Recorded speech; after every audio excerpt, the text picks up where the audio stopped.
ನಾವೆಲ್ಲ ಹೆಣ್ಮಕ್ಳು ಸ್ಕೂಲಲ್ಲಿ ಓದ್ತಾ ಇರುವಾಗ ಏನು ಅನ್ಕೊತೀವಿ, ಅಯ್ಯೋ ಕಾಲೇಜ್ಗೆ ಹೋದರೆ ಸಾಕಪ್ಪ ಬೇಗ ಅಂತೀವಿ.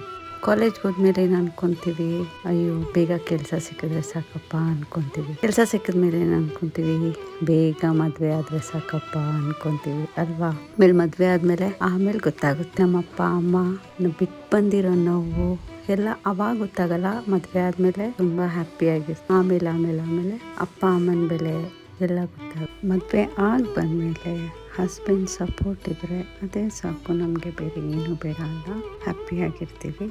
ದೇವ್ರಿಗೆ ನಾವು ಯಾವಾಗ ಕೈ ಮುಗಿಯೋದು, ಯಾವ ಟೈಮಲ್ಲಿ ಜಾಸ್ತಿ ನಮ್ಗೆ ಕಷ್ಟ ಬಂದಾಗ ದೇವ್ರು ನಮ್ಮ ಕೈ ಬಿಟ್ಟು ಹೋಗ್ತಾ ಇದ್ದಾನೆ, ನಮ್ಮ ಕೈ ಹಿಡ್ಕೊತಾ ಇಲ್ಲ, ನಮ್ಗೆ ತುಂಬ ನೋವು ಬಂದಾಗ ಮಾತ್ರ ನೆನೆಸ್ಕೊತೀವಲ್ಲ ನಾವು ದೇವ್ರನ್ನ. ದೇವರು ಕಷ್ಟನೂ ಕೊಡ್ತಾನೆ, ನಮಗೆ ಎದ್ದು ನಿಂತ್ಕೊಳ್ಳೋ ಶಕ್ತಿನೂ ಕೊಡ್ತಾನೆ.